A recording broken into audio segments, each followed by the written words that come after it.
You're listening ad-free on Amazon Music. He was running late for the start of a clinical trial that promised to pay him £2,000 in exchange for just 3 days of work as basically a human guinea pig. But to a recent university graduate like Rost, this was incredible money. £2,000 would be more than enough for him to catch up on his many unpaid bills and put some away as savings. But if he missed the start of the trial, he was worried they wouldn't even let him in. So even though Rost hated running, he pushed himself to sprint the rest of the way up the stairs to the second floor, and then he jogged down the dingy beige hallway to the waiting room. Once inside, he found a group of men already seated around a conference table, each with a little packet of papers in front of him. A doctor in a white lab coat walked over to him, saying he must be Rost Khan, their very last volunteer. Rost nodded, his hands on his hips, trying to stop panting. He was just grateful he'd made it. Once Rost caught his breath, he sat down at the conference table and looked around and nodded a quick hello to the other men, and then he looked down at the packet of papers as the doctor in the lab coat explained that for this trial, they'd be testing an experimental drug called TGN-1412. It was designed to strengthen the body's immune system so that it could fight off cancers like leukemia. If the drug worked, it might allow cancer patients to avoid the agony of long and painful chemotherapy treatments. And so far, TGN-1412 had been tested successfully in animals, and so now it was cleared for a human trial. The doctor proudly announced that this group of men would be the first to be given the drug to see how the human body responded to the medicine. When Rost heard this, he sat up a little bit straighter. He'd done a few clinical trials before, and none of them had felt very important.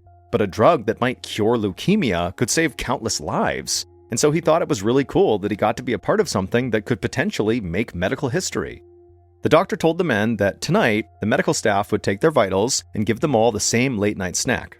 Then they would spend the night at the hospital. In the morning, they'd receive the drug. And for 3 days after that, they would be carefully monitored to see if they experienced any side effects from taking this drug. And that was it. Then they'd go home and would just need to come back for a few follow-up tests. The doctor beamed as he explained that once they knew how healthy people reacted to this drug, they could then test it on volunteers who actually had leukemia. Next, the doctor started reviewing a list of bullet points about how the drug was supposed to work, and as he did this, Ross sort of tuned it out and just began looking around the table at the 7 other men sitting there, and most of them were in their 20s and 30s. But as he looked around, Rost noticed that all the eyes at the table were actually turning to him now. It took a moment for him to realize that the doctor had actually asked Rost a question and was waiting for the answer. Sheepishly, he apologized and then asked the doctor to please repeat himself. The doctor cleared his voice, and then he said again what Rost had not heard. He said there were risks involved in this trial, real risks. Test subjects could possibly break out in hives, or even go into a life-threatening anaphylactic shock. The doctor then turned to Rost and asked if those risks gave him any second thoughts about joining this experiment. But Rost just kind of shrugged like it was no big deal, because for him, at all the trials he had been at, doctors always sounded this way, talking about the risks as being so bad. Are you sure you want to proceed? But honestly, Rost had already made up his mind. Besides, the trial had already been approved by the government, and all the participants were already in a hospital, so if something went wrong, they were in the right place. So Rost said, yep, no second thoughts. After Rost gave his approval along with the other men at the table, the doctor began splitting the men into 2 groups of 4. Rost was sent with 3 other men to a place the doctor called Trial Bay 1, while the other 4 participants headed to Trial Bay 2. Rost followed his group into a big, white-walled room with 4 hospital beds. A desk and some cabinets had been shoved into the corner of the room, suggesting the room was normally used as an office. But tonight, it would be Trial Bay 1, complete with patient privacy curtains hanging from the ceiling. Rost and the other patients settled into their hospital bed inside of their curtained cubicles and waited for their snacks. And then after that, around 10 p.m., the lights went out, and Rost tried to get some sleep. The next morning, Rost woke up when a nurse called out good morning to the whole group and then flicked on the overhead lights. It was 7:30 a.m., which meant they had half an hour before the trial officially started. Rost stumbled out of bed and made his way to the bathroom down the hall. He wanted to change out of his pajamas and into some sweatpants before the trial actually got started. And after changing, when he got back to the trial bay, all of the curtains were now pushed back so that the room was now one big open space again. The nurse then asked Rost to please climb back into his bed, and then she explained that she was about to hook him up to a heart rate monitor. That way, nurses and trial leaders could monitor any cardiac symptoms while he was on this medication. While the nurse taped wires to Rost's chest, a man entered the room and introduced himself as Dr. Daniel Bradford. He explained that he was the lead doctor on the trial and that the dose of TGN 1412 they'd be receiving was scaled back dramatically from the highest dose they tried during animal testing. This way, the men would only get a tiny fraction of the animal dose. Dr. Bradford said that each of them would get an injection in their arms. One volunteer would be injected every 10 minutes until they had all been infused. However, only 6 of the 8 volunteers would actually receive the experimental drug. The other 2 volunteers would just be receiving a placebo, like sugar water, just for comparison purposes. Nobody, not even Dr. Bradford himself, would know who received the drug and who didn't. Rost knew this was completely normal in medical research, and it reminded him that these researchers were very serious. When the clock finally struck 8 a.m. and it was time to start, Rost watched as a nurse gave the first infusion to the patient in the bed that was next to Rost, a man whose name was David. David had told Rost the night before that he was getting married in a few months, and like everyone else in the trial, he'd signed up to make some quick cash. He wanted to pay off his credit card debt before starting this brand new life with his fiancée. The nurse slid an IV needle into David's arm and then hooked the IV tube up to a small machine. She turned it on, and then a clear liquid began flowing out of the machine and down the tube into David's arm. She told David to relax until the bag of fluid was empty, and then she looked across the bed to Rost and told him that she'd start his infusion in precisely 10 minutes at 8:10 a.m. As Rost waited for his turn, he grabbed a book off the bedside table and flipped through the pages, but he couldn't concentrate enough to actually read. He kept stealing glances at David to see if, maybe David was negatively reacting, but Rost was pleased to see David looked perfectly calm. At 8:10 a.m., the nurse came to Rost's bedside, and for some reason, Rost's stomach began fluttering with nerves. He told himself everything was fine and tried to look nonchalant as the nurse wiped the inside of his elbow with antiseptic and then stuck him with the IV needle. Rost began looking around the room to distract himself. The liquid drug felt cool as it flowed into his forearm and up into his shoulder. He actually shivered a bit, trying his best not to move. And then finally, he leaned back against the pillows on his hospital bed. The injection was over. At 8:20 a.m., so right after Rost's injection ended, the nurse began administering the drug to the volunteer on Rost's other side. Rost couldn't remember this man's name. All he knew is that he was an actor who had recently come back from Los Angeles, California on a vacation. And the nurse had just finished hooking up the IV when David, the first patient to receive the infusion, called out to her. David draped one arm across his eyes and told the nurse he had a migraine. The nurse told David she'd be right back, and then she walked out of the trial bay, and then a minute later, she came back with just a cold towel and laid it across David's forehead and then apologized to him. She told him that they couldn't give him any kind of pain reliever since it might affect the drug trial. Rost felt terrible for David, who just groaned and pressed the towel against his eyelids. And as Rost stared at David, Rost just hoped he wouldn't develop a migraine too. And so far, he felt fine. But the more he began to think about it, the more convinced he became that a migraine was actually forming. Rost began to feel panic rise in his chest, but a few minutes went by and his head actually felt basically fine. At least, that's what he kept telling himself. 25 more minutes ticked by, and at that point, all 4 of the volunteers in Rost's trial bay were hooked up to their IVs. Rost still felt fine, but David's migraine seemed to be getting much, much worse. Rost could see that David was sweating now. His skin had turned reddish, and David said he felt like he was burning up. Suddenly, David sat up just long enough to rip his shirt off, and then he collapsed back onto his bed, complaining about stabbing pain in his head. At this point, Rost was finding it impossible to distract himself. Around the room, everyone except for David seemed to be doing fine, but in his gut, Rost felt like something was wrong here. At 8:50 a.m., Dr. Bradford sat inside of Trial Bay 2, so not the trial bay that Rost was a part of, and the doctor sat next to volunteer number 6. And as he inserted an IV into the volunteer's arm, the nurse from Trial Bay 1 strode into the room and asked to speak with Dr. Bradford in private. The doctor stepped into the hallway with her and was surprised to hear that 3 of the volunteers in Bay 1 were experiencing migraines and pain in their lower backs. 2 of them were also running high temperatures and had begun vomiting. The 3rd volunteer was racked with chills and was shaking so badly it almost looked like he had hypothermia.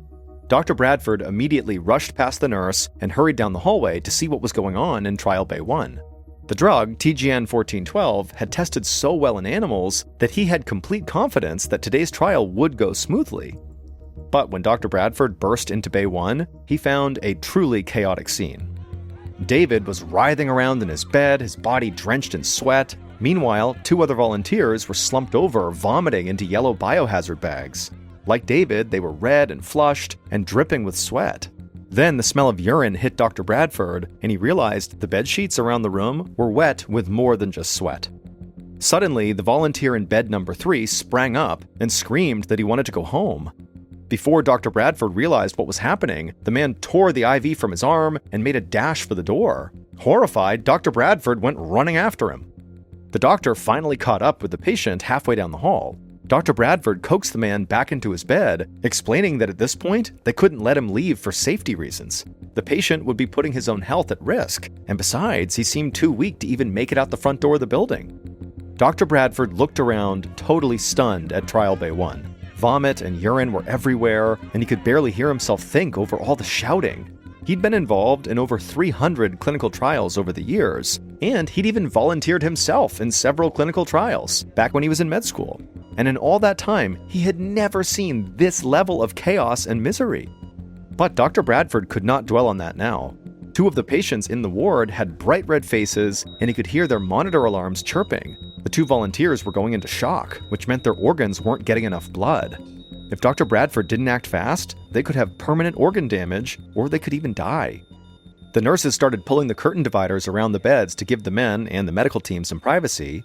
Dr. Bradford immediately began ordering drugs that would help stabilize the patients. As he worked, he glanced up, and his eyes settled on volunteer number 2. His name was Rost Khan, one of their youngest volunteers. And unlike just about all the other volunteers, Rost seemed totally fine, although he had a terrified look on his face.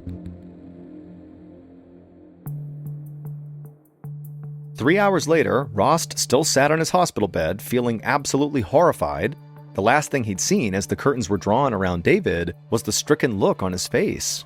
Then, Rost had been forced to just listen for 3 hours as David and the other volunteers cried and screamed and vomited, filling the air with this awful smell.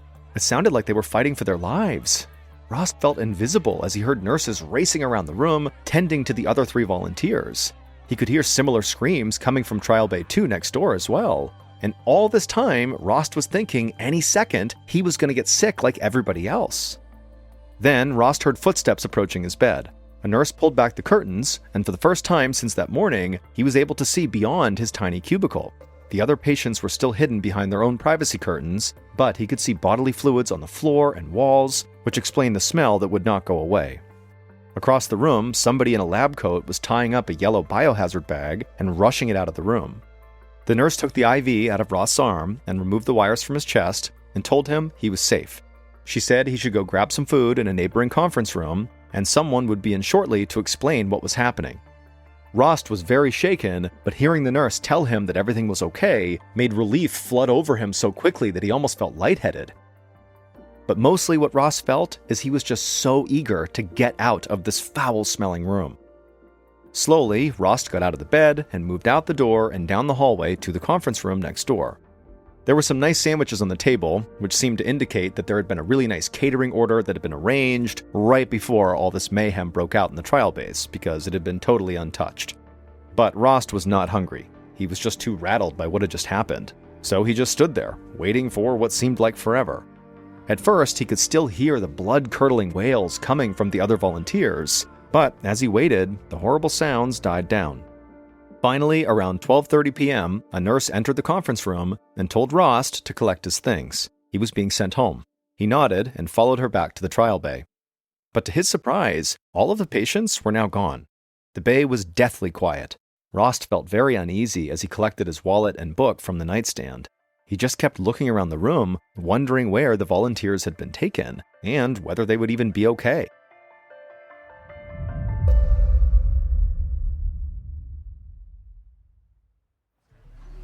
Around 8:30 p.m. that evening, Dr. Ganesh Sundaralingam entered the intensive care unit at Northwick Park, even though it was supposed to be his night off. In the middle of having dinner with his wife that night, he'd gotten a call from Dr. Bradford that they needed his help tonight treating some critically ill patients. And then he'd been shocked as Dr. Bradford explained that 6 volunteers from that day's clinical trial were in the intensive care unit, all in truly desperate shape. Dr. Bradford explained that they were the first people ever to receive the drug TGN 1412, so nobody knew why the patients were having such strong reactions. Dr. Bradford was basically dealing with an unknown illness, and the volunteers were falling apart quickly. He didn't have much time to put this puzzle together, so he had called Dr. Sundaralingam for help. Dr. Sundaralingam stopped at the ICU bed nearest the door. A volunteer from the drug trial, named David, so the man sitting next to Rost, was hooked up to a ventilator to help him breathe. David's body was swollen, his blood pressure was very low, and it was clear that his lungs were failing. He was one of the sickest patients that Dr. Sundaralingam had ever seen, and he knew that he would soon see 5 other men in a similar condition. Dr. Sundaralingam ordered a full battery of tests right away, and when the blood work came back, he could see that all 6 patients were going into kidney failure, which could be fatal. Now, obviously, this was a massive problem on its own, but it was a particularly big issue for this hospital, because this hospital didn't have enough dialysis machines to do the kidneys' work for all 6 of these volunteers. Dr. Sundaralingam began calling around to different hospitals asking for spare machines, and when he talked to them, he told them to please hurry. Then, Dr. Sundaralingam and his staff got to work trying to stabilize the patient's blood pressure. In all 6 cases, he could see that they were suffering from some kind of blood poisoning that was causing their blood pressures to drop. If it continued, all of them were at risk of more vital organs shutting down. For a moment, the doctor wondered if the trial drug was somehow contaminated. That was the only explanation he could think of that would cause blood poisoning in all 6 volunteers. Dr. Sundaralingam looked out the ICU window and saw blue and white ambulance lights zooming up the street. Then he heard commotion in the halls, and he knew that hospital staff were racing dialysis machines up to the ICU. Dr. Sundaralingam knew he needed to get out of the way, which gave him the perfect chance to race down to Dr. Bradford's office. He needed to see every last bit of paperwork they had on this drug, TGN 1412. 30 minutes later, Dr. Sundaralingam stood outside the ICU. He and Dr. Bradford had pored over the paperwork for TGN 1412 until they found a potential diagnosis. They saw that there was an extremely small risk that this drug could trigger an immune reaction known as a cytokine storm. Cytokine storm is extremely dangerous, leading to inflammation, high body temperature, organ failure, and rapid deterioration of healthy body tissues. It is absolutely a life-threatening condition. Now, the 2 doctors began to suspect that the volunteers were suffering cytokine storms right before their eyes. Luckily, there was a treatment for this condition, however, it was very risky. In fact, it presented the doctors with a life-or-death decision. And that's because the doctors were not 100% sure what was making these volunteers sick. It was possible they were suffering from cytokine storms, but they could also be suffering from blood poisoning due to contaminated drugs. And the treatments for those 2 conditions are almost exact opposites. If these volunteers, had a cytokine storm, they would need a high dose of strong drugs to shut down their immune systems. But if this was a blood infection, well, those strong drugs, the immunosuppressant drugs, those would kill them, because their immune systems would now not be able to fight the poison. And there was no way for Dr. Sundaralingam to know for certain which condition was sickening the patients. He just had to make an educated guess and hope that he chose the right course of treatment. However, before making that guess, Dr. Sundaralingam took out his phone and began calling every colleague he trusted. And he walked them through the case, getting as many opinions as possible, because of course there was just no room for error here. If he didn't choose the correct treatment, there was a strong chance all the patients would die. He listened carefully to the advice of his colleagues, and then he knew it was time. It was now after midnight, and the nursing staff was really struggling to keep the patients stable much longer. Dr. Sundaralingam made his decision and ordered the treatment. Around 3:30 a.m. that morning, March 13th, Katrina Oakley's heart was racing as she climbed the hospital steps to the ICU. An hour earlier, her phone had woken her up. She'd purposely left the phone on loud in case her fiancé David called her from the hospital, where he was taking part in a clinical trial. He told her he would be totally safe, but she had still been worried. Except the call that had just woken her up was not a call from David. It was from a nurse asking her to come to the hospital right away. Something had gone wrong during the trial. Within minutes, Katrina had been running out the door. Just outside of the ICU, a nurse met Katrina and warned her that David might look a little different. He was being treated for something called a cytokine storm, which meant he was on a lot of drugs to suppress his immune system. and as a result, those drugs had caused some serious swelling. Katrina swallowed hard, doing her best to stay calm, but feeling very overwhelmed and confused. She had a million questions about David's condition and how any of this could have happened in the first place, but first, she just wanted to see David. She followed the nurse inside of the ICU to David's bedside. And right away, she saw her fiancé's face was so swollen, his eyes were like these little tiny slits, and his cheeks were so puffed up, his head looked like a beach ball.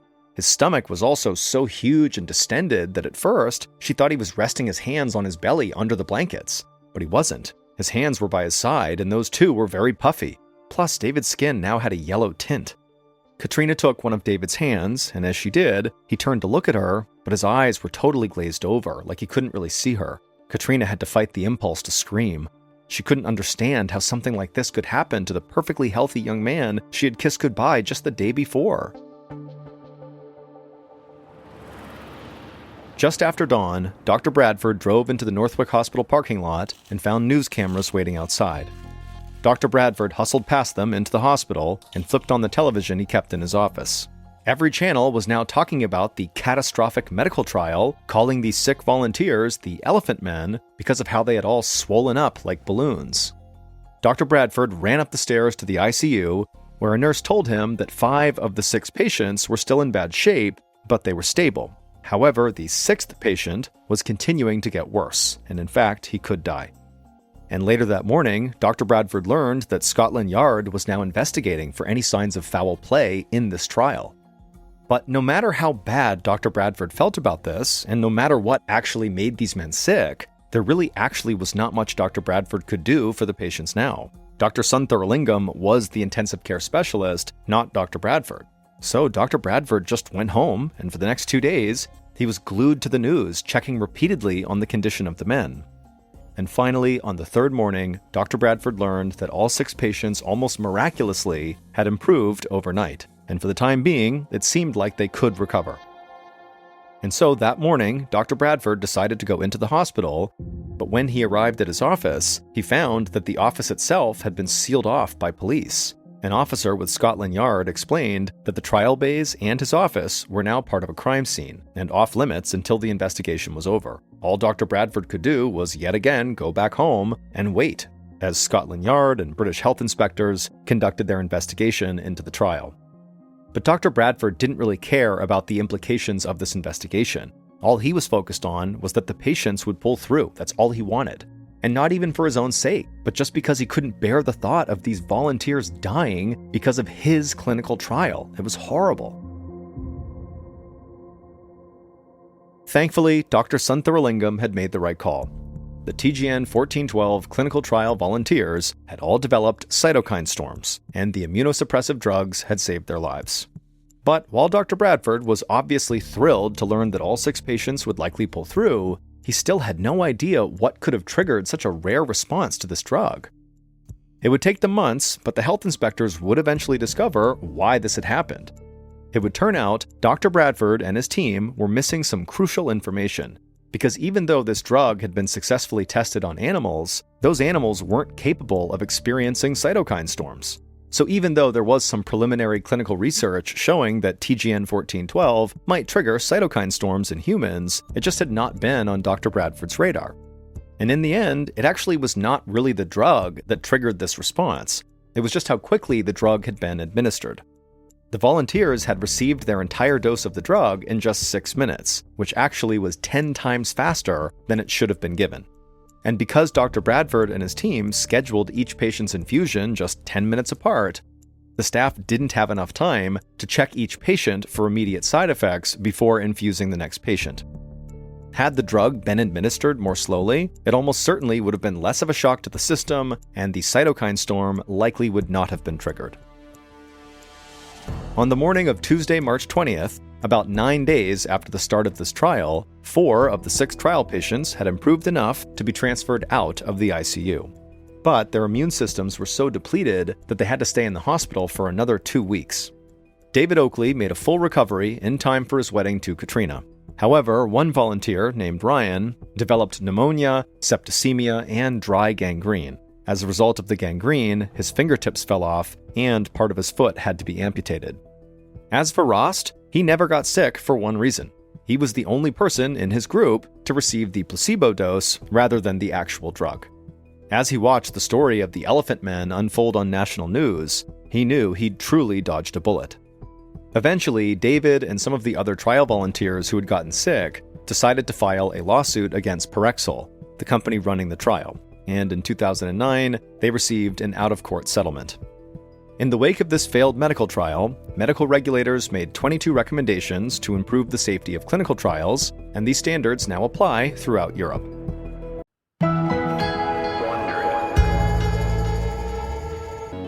On May 21st, 1941, Betty Albright and her 3-year-old son, Eldridge, traveled to her mother's house in rural Woodstock, Maryland. Betty had asked her mother if she would look after her son for the afternoon so Betty could catch up on some much-needed sleep. They arrived at Betty's mother's house at about 1:30, and right away Betty went inside, handed her son to her mom, and went upstairs to take a nap. As for Eldridge and his grandmother, they went out in the backyard to play. Now, Eldridge loved going to his granny's house because she had this enormous backyard for him to play in.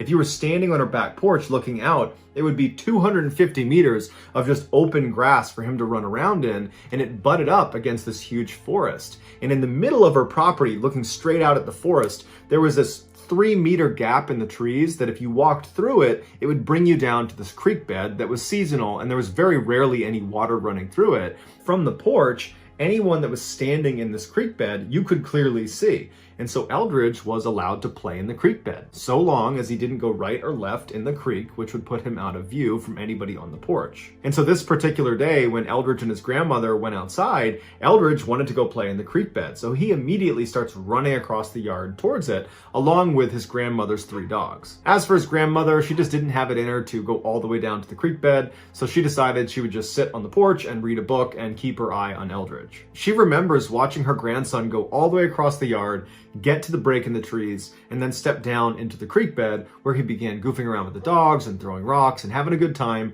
clearly in view. And for the next 5-10 minutes, she just stared directly at her grandson and the dogs. And at some point, she picked up the book next to her and she began reading the book and then periodically looking up to check on her grandson and then back down to the book. At about 2 p.m., she was looking down at her book when she heard her grandson yell out for help. Now, 3-year-olds yell out for help all the time. Sometimes it's a big deal, and sometimes it's not such a big deal. But oftentimes, the sound of their voice gives away how serious it is. No matter what they say, it's like their tone gives away, should I take this seriously, or is this just a kid being a 3-year-old? And she would say that the way he was yelling sounded like a real emergency. When she poked her head up, even though she had seen him, less than a minute ago playing in the gap in the trees, now she's looking and he and the dogs are gone. And so of course she's alarmed. She hops out of her seat, she goes down the steps, and she starts walking across the yard towards Eldridge. And she's yelling his name and she's walking quickly. When she got about halfway across the yard, she heard Eldridge yell out again, except this time his voice was coming from way off in the forest, way farther away from the last time he had yelled out. It gave the impression to her that he had moved a great distance from the last time he yelled to her, and it triggered something inside of her that was telling her something is terribly wrong. And she began running towards the creek bed. Still no sign of the dogs. She can't see anything. She's just running towards the creek bed. When she gets about 10 meters away from the break in the trees, she hears her grandson yell out for a 3rd time, barely audible, way off in the forest. He yells out for help, and as he's yelling, it sounds like someone has stifled him and covered his mouth mid-yell. So she runs through the break in the trees down to the creek bed where she stops, and she looks out in front of her, and it's just dense forest, and there's no Eldridge, there's no dogs, there's nothing. She looks to her right down the creek bed, and there's nothing down there, and then she looks to her left, and one of her dogs is in the creek bed, maybe 10 meters away, facing away from her, and the dog is positioned in such a way that it's clearly looking at something. And so she runs down to the dog thinking she's going to see maybe Eldridge or the other dogs, but there's nothing beyond the dog. The dog is just rooted to the spot. Its hair is raised, it's growling, and it's taking little steps back like it's been spooked at whatever it's seen or whatever it's looking at.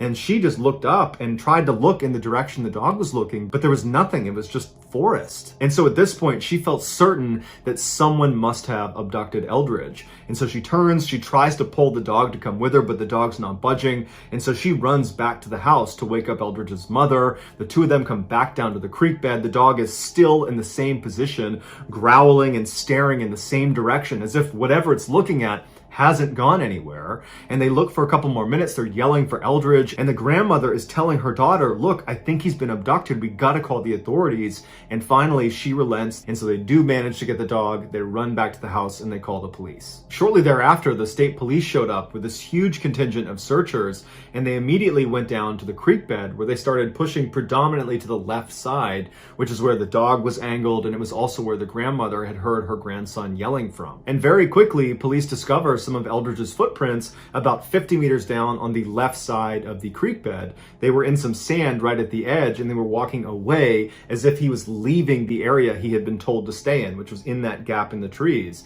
But interestingly, the footprints, it looked like he had been walking for maybe 20 or 30 meters when inexplicably the prints just stop, as if he stopped in the sand where he was. But had he gone right, left, straight, turned around, had he gone in any direction, there would have been additional prints in the sand, but there wasn't, which gave the impression that was where someone must have lifted him up and kidnapped him. But they never found any prints connected to a kidnapper. For the rest of the day and that night, they would not find any more signs of Eldridge or the other two missing dogs. The next day, about 24 hours after Eldridge had gone missing, there were a number of search crews that had gone well outside of the primary search area in hopes of maybe finding one of the two lost dogs, because they thought maybe they could bring them to the lost child. And this one crew that was 4 miles away from where Eldridge had gone missing, they were walking past a swamp when one of them heard what sounded like a child whimpering, and it was coming from inside the swamp. And so immediately they turn and start walking into the swamp, which had fairly deep water, and they get to this clearing and they see there's this rocky overhang with high grass all around it, kind of forming like a cave. And they hear this whimpering again, and it's coming from underneath that rock. And they rush over and they're pulling the grass aside, and sure enough, tucked underneath this rock, inside of this kind of makeshift cave, is Eldridge. He was laying on this really well-constructed bed of leaves that looked like an animal's den. So either Eldridge had found an animal's den, or he had built himself this beautiful bed of leaves. When they approached him, he was sleeping underneath this rock, and so that whimpering sound he was making, he must have been making in his sleep. And so as they got closer to him, he woke up and he kind of sat up, and he's very groggy and confused. You know, all of his clothes were really badly torn up, and he wasn't wearing any shoes, but he overall seemed okay. He just was very confused seeming. And so they scooped him up and they brought him back to search headquarters, reunited him with his mother and his grandmother, and everyone's just so relieved that he's alive. But at the same time, people were like, how did he get 4 miles away in the middle of a swamp? And so after the doctor cleared him, saying he was okay, besides some scratches and bruises, the police, along with the mother and the grandmother, sat down with Eldridge and asked him, what happened? But unfortunately, Eldridge appeared to not know this had even happened. He didn't even know he had spent 24 hours out in the middle of the woods by himself. It was like he had blacked the whole thing out. Because Eldridge was found alive and unharmed, the police did not continue to investigate this case. And so we don't know what caused him to suddenly be yelling for help and appear to be drifting farther and farther into the woods. We don't know what the dog saw in the creek that scared it so badly. We don't know how Eldridge moved 4 miles through a dense forest over multiple swamps, only to wind up in yet another swamp inside of a cave. Although the police came out and said Eldridge must have just wandered off on his own, basically everybody involved in this case believes someone or something abducted him. It's just very fortunate he was found alive. Unfortunately, there's no clarification about what happened to the other two dogs, although the way it's worded in the story, it does sound like they were never found. In the 1950s, the Thorpe family lived in Dunbar, Pennsylvania, which was a small town of less than 1,000 people. Their house was on a very quiet street with very few neighbors anywhere near them, and their property was right up against this forest that was right in their backyard. Their daughter, 2-year-old Anna, loved to play in their backyard, but she was instructed to stay on the grass section of their backyard and not venture into the forest because the forest was snake infested.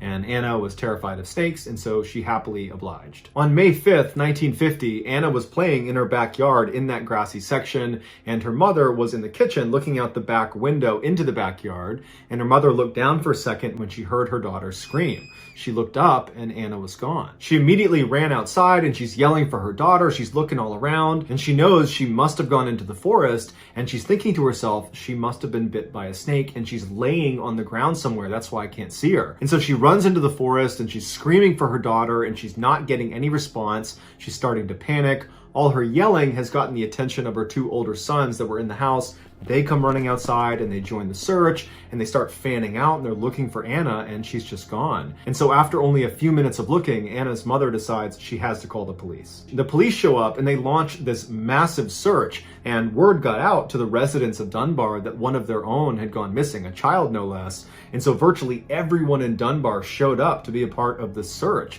and they combed that whole forest behind their property, and there was just no sign of Anna. After the first 24 hours had gone by and they had not found any sign of Anna, they decided to expand the search area from a 1 mile radius to a 3 mile radius. And within just hours of this change, there was a crew that was 3 miles away from where Anna had gone missing, and they found Anna, and she was alive. She was laying under this blackberry bush. All she had on was a single shoe. Next to her was a pile of clothes. When they went up to her, she seemed okay. They picked her up and they brought her back to the search headquarters where they reunited her with her parents. A doctor looked at her and the doctor said, there's no signs that she was attacked. There's really no signs of any wear and tear on her at all. It doesn't even look like she was outside for the past 24 hours. When Anna was asked about what happened to her, she wasn't able to give any sort of meaningful answer because she's only 2 years old. But the reason this case is included in today's video is not because, she vanished mysteriously in the forest and that she was actually found 3 miles away versus 1, or, that she was found with just a shoe on. The reason it's included in today's video is because for her to have been found where she was found, the only way for her to have arrived at that spot was if she crossed 10 barbed wire fences. There was no other way for her to have gotten there. The only other way would have been a massive detour that she literally could not have covered. An adult probably couldn't have covered in the amount of time given. So this 2-year-old with no scratches on her body is found on the other side of 10 barbed wire fences. I mean, even if you take the barbed wire off of the fence, a 2-year-old climbing a large fence, that alone is kind of a Herculean task. And to do it without scratching your body, it's not possible. It's truly impossible. A May 7th article in the LA Times said the police were baffled by this 10 fence dilemma, and they said the only way it would make sense is if she had been abducted and dumped there. But the police also repeatedly said there was no evidence to suggest she had been abducted or attacked or harmed in any way. It was just where she was found did not add up. Ultimately, the police came out with a statement saying this had to have been an accident, that Anna, the 2-year-old, managed to just somehow walk her way past all these fences and was found where she was, and thank goodness she's alive. But interestingly, the police confiscated her clothing and would not give that back to the parents, indicating there was further investigation happening even though the child had been found. But unfortunately, the police never revealed whether or not they actually discovered anything else about this case. And like in the Eldridge case, Anna's parents did not press for more information about what happened to their daughter because she was found alive and unharmed. Now, Anna's case might seem like some crazy anomaly, and that's all it is. But this is not the first time something like this has happened in this small area in Pennsylvania. 2 years earlier, and less than 10 miles away from where Anna went missing, another 2-year-old, Ronald Collier, also went missing in the same stretch of woods. His mother had been sitting with him on their back porch, which overlooked the same forest, and at some point his mother had gone inside, leaving Ronald sitting on one of the seats. When she came back out again, Ronald was gone. His mother estimated that she was inside for maybe 10 or 15 seconds tops. The police and the community came out in force and they combed through the woods and they could not find any sign of Ronald. And the police got really frustrated with Ronald's parents because they felt like this is impossible. How could this child not turn up considering the timeline you've given us, which is you went inside for 10, 15 seconds and your son is now completely gone. He's completely vanished. Like, you must have something to do with this. And so the police made Ronald's parents take polygraph tests. and his parents passed all of them. The search for Ronald continued for several weeks, but unfortunately, it was ultimately terminated and they never found him. People in the area believed someone or something, maybe a bear or some other animal, was lurking in the tree line and watching Ronald. And as soon as his mother went in the house, they ran up and snatched the child and ran away with him. However, the police came out and said there was no evidence to back up that this child had been kidnapped, that what's far more likely is Ronald just got up and walked away and disappeared. However, 2 years later, when Anna's case happened, these similarities between her case and Ronald's case were just too much for locals to overlook. And so people began saying, it looks like Anna was abducted and placed where she was ultimately found inside of those woods. And so probably whoever or whatever took Anna is the same person or thing that took Ronald. But Anna was just lucky enough to survive. Although this mystery predator theory is just that, a theory, it does seem more likely than Ronald in 15 seconds getting up and running off into oblivion, never to be found again, and Anna scaling 10 barbed wire fences in a 24-hour period without a scratch on her body. Unfortunately though, we'll probably never know the truth. In September of 2004, 49-year-old Robert Springfield, along with his 2 teenage sons, left their home in Wyoming, bound for the Bighorn Mountains in Montana. They were planning to do some elk hunting on the Crow Reservation, which is the homeland of the Crow tribe, and Robert and his family were members of the Crow Reservation and therefore had the right to hunt on that land. The specific spot the boys were going to be hunting was Black Canyon, a particularly steep and rugged area. But Robert was well equipped for this type of environment because he had previously served in the United States Marine Corps in their Special Operations Unit, which would have meant he would have received a very high level of outdoor survival training, which is perfect for living up in the mountains. Robert's sons had apparently learned a lot from him and were very competent outdoorsmen as well. They arrived at the reserve on September 19th and immediately headed out to do some bow and arrow hunting. Their plan was the 2 boys would break off from their father and head over to the edge of the canyon and attempt to drive elk down into the valley so their dad could take a shot at them. But late in the afternoon, the 2 teenage boys had not seen a single elk, and so it was getting to be time to head back to the prearranged meeting spot, and so they packed up their stuff and they headed there. The boys make it to the meeting area and their father, Robert, is not there. So they sit down and they begin to wait. And an hour goes by, 2 hours goes by, 3 hours goes by, still no sign of their dad. They can't get in touch with them. They have no cell phone service. And so they're thinking to themselves, okay, worst case scenario, he got turned around and he'll have to spend the night out in the cold. But he's got warm winter clothes on. He knows what he's doing. He'll be fine. And so as the sun was setting, the boys did finally leave to go tell authorities that their dad was, lost in Black Canyon somewhere. But it was just not registering for them that this could be life-threatening, that something really bad could have happened to their dad. He was just this Superman figure to them, and it just did not cross their mind. Authorities launch a search that night that includes the use of helicopters with thermal imagers doing low flyovers of the entirety of Black Canyon. Thermal imagers pick up a heat signature, and so anyone that is alive gives off a heat signature. And so at night, if you were flying overhead and you saw a person in the middle of a canyon where there's virtually nothing else around them, they would stand out like a bright light. But that night, the helicopters combed all over Black Canyon and they never saw Robert. However, authorities would say that, this guy, he's trained, former special operator, he probably went and found shelter. So he could be inside of a cave, or maybe he made himself a shelter with tree branches, and it's obscuring him from the thermal imager, and so we'll just have to look tomorrow. But the next day, despite bringing out hundreds of searchers and bloodhounds and people on horseback and more helicopters and planes flying overhead, there was no sign of Robert.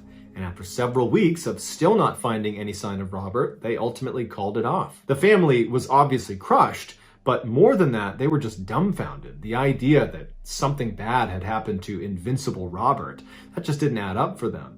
And so after the official search was terminated, they would continue to make trips into Black Canyon looking for their father, their husband. But unfortunately, like all the searchers, they never found any trace of him and eventually accepted that he was gone. 1 year later, in October of 2005, a hunter who didn't know anything about Robert Springfield or the fact that he had disappeared, this hunter is in Black Canyon in the same area where Robert Springfield had disappeared.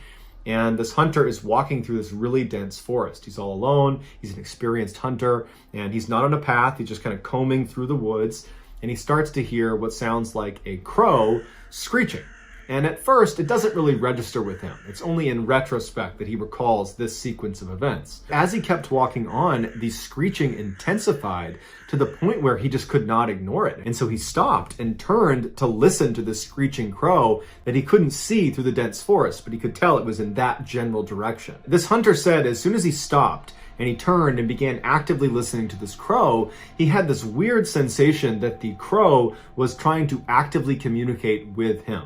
It was a very strange experience. He had never had anything like it in his entire hunting career, and he spent lots of time outdoors. And so he felt like he had to go over and see what was going on with this crow. And so he starts walking towards the crow. He still can't see it. It's very thick vegetation, and he's getting closer and closer, and he gets to a place where he can just barely see this crow. It's in a clearing. There is this large tree stump right in the middle of the clearing, and this tree stump is not short. It's like 6, 7, 8 feet high in the air. It looks like this tree had broken in the middle and fallen over, and this crow is sitting on the top of this kind of gnarled stump. And the crow is just incessantly screeching. And from this hunter's perspective, he can see the crow and he's kind of staring at it. And as the hunter is looking at this crow, the crow suddenly turns and looks directly at the hunter. And it recognizes the hunter can see the crow, and the crow stops screeching and is just staring directly at the hunter. And this hunter would say he felt so unsettled by the sudden behavior of the crow, because it was almost like confirming the crow was looking for him, and now he had found him, and he stopped screeching and was looking at him. The bird continued to stare silently at the hunter, to the point where the hunter felt compelled to walk out of the vegetation into the clearing to kind of confront the crow. And so he stepped into the clearing, and the crow the whole time is not screeching anymore, just looking at the hunter. And the hunter's standing in the clearing, and he looks at the crow, and the crow suddenly looks straight down. The hunter follows the crow's gaze down to the ground, and he sees at the base of the tree is a human skull. And the hunter's so taken aback by this, he looks back up at the crow, who's looking at him again, and the whole situation is so terrifying to this hunter that he just makes a note of where he is and he runs. As soon as the hunter got out of the woods and was back in cell phone reception, he called authorities. Authorities showed up, and he showed them on the map where he had discovered this crow and the skull next to a tree. And sure enough, the authorities make their way out, and they find the skull right under this tree. The crow at this point is gone. When they walked up to the tree stump, they discovered it was not just a human skull, it was also a human femur bone right next to the skull. And then next to that was a set of boots that had been placed right next to them, neatly next to one another. And then next to that was a belt that had been tightly wound up and placed next to the boots. And then next to that was a jacket that was not folded, but was balled up, and inside of the jacket was a wallet containing cash and Robert Springfield's ID cards. The authorities launched a search in that area to look for the rest of Robert's remains, but unfortunately they were never recovered. Also, his bow and arrows were never found. The FBI was brought into the case because foul play was suspected, and they eventually determined that Robert must have been shot. And then they later recanted that statement and said actually he was hit by a falling tree. But if he was struck by a tree, then where is the rest of him? Wouldn't it have been in that area? And then why were all of his things neatly stacked? Certainly he wouldn't have done that after getting hit by a tree, so who neatly stacked his things after he was hit? And then also, where is his bow and arrows? But despite how improbable it sounds, that is the official theory, that he was hit by a falling tree. The family, along with many other people, believe he was attacked by someone or something up in those mountains. But if he had been attacked, his sons would have heard the struggle because they were in an area where sound carried really, really well. And if a person attacked him, why didn't they take the money out of his wallet? Also, where Robert's remains had been found was very close to where his original campsite had been with his two sons on the night he had gone missing. And so it was firmly located inside of the initial search grid, meaning had he been under a tree or been left for dead by some attacker in that area, he would have been found in those first couple of weeks that they were looking before the search was terminated.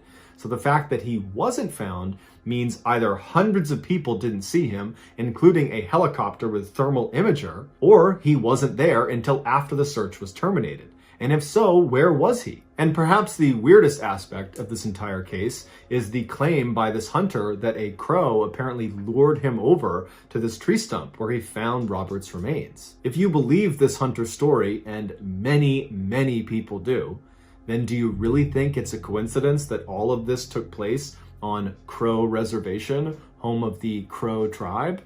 I think not. But will we ever know the truth about what actually happened to Robert?